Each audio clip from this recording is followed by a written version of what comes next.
Okay, so the clarinet embouchure is tricky. And what I do is I flatten this part of my face to make the clarinet face, the lip.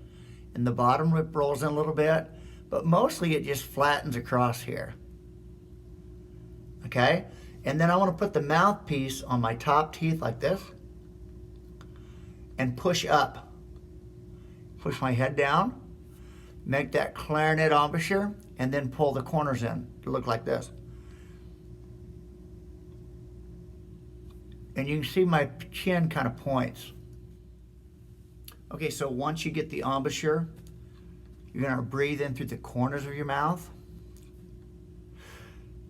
and keep that embouchure set.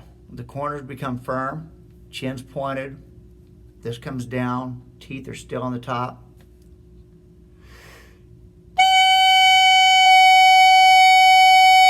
That's the sound you want to make, a long, steady sound that sounds just like that. Here's it again.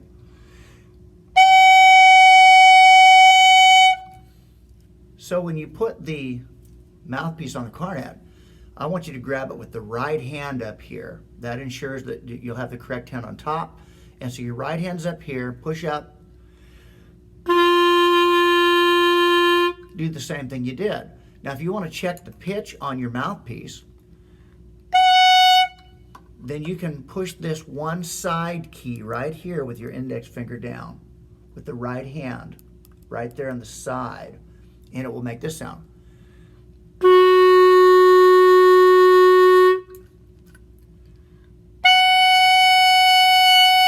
It's the same fundamental pitch. It may be in a different register, but it's the same pitch, and that'll get you started. Have a good day.